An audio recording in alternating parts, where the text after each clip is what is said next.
আমি আজকে গণভবন থেকে কি, কি আনলাম সেটাই আপনাদের সাথে শেয়ার করব। আর হ্যাঁ, ১ম এ আপনাদের বলে নিচ্ছি আমি যা আনছি আপনি কিন্তু কাউকে বলবেন না। কারণ আমি কিন্তু কাউকে এখনো দেখাই নাই। তো ১ম এই হচ্ছে আমি একটা Dior এর ব্যাগ আনছি। এটা কিন্তু অনেক দামি। শুনছি ২ লক্ষ না ২.৫ লক্ষ টাকার দাম। তাহলে আমি এটা নিয়ে ট্রাভেলে যাবো। কি যে খুশি লাগতেছে। আমি এত দামি ব্যাগ তো জীবনেও ইউজ করি নাই। আর কি, কি আন আর কি, কি আনছি আপনারা দেখার জন্য অবশ্যই কিন্তু ভিডিওটা শেষ পর্যন্ত দেখবেন। আরো অনেক কিছু আছে বুঝছেন। একটা এসিও নিয়ে আসছি।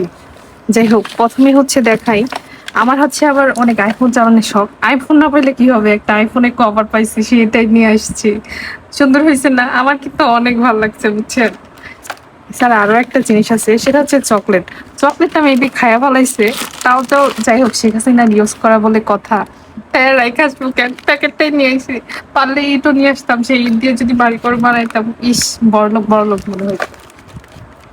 আর আইফোনের একটা চার্জার পাইছি। ফোন না হয় অন্য সময় আবার যাইয়া নিয়ে আসবানি। চার্জারটা কিন্তু ভালোই হইছে। এখন চালায়া দেখা লাগবে ভালো না মতো। আর সবচেয়ে বড় কথা হইতেছে আমি একটা কিন্তু ছোট এসি নিয়ে আইছি। বাড়িতে তো আর কোনো এসি নাই। তাই গণভবন তো একটা এসি ছিঁড়ে নিয়েছি।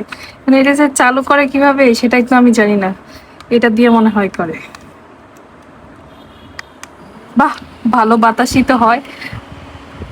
আবার দেখেন এখান দিয়ে আবার দেখি যে হাওয়াও বের হয়।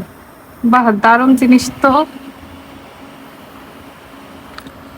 আমার কিন্তু খুবই খুশি লাগতেছে এত কিছু আনছি। তবে একটা জামদানি শাড়ি আনতে পারলে অনেক বেশি ভালো লাগতো।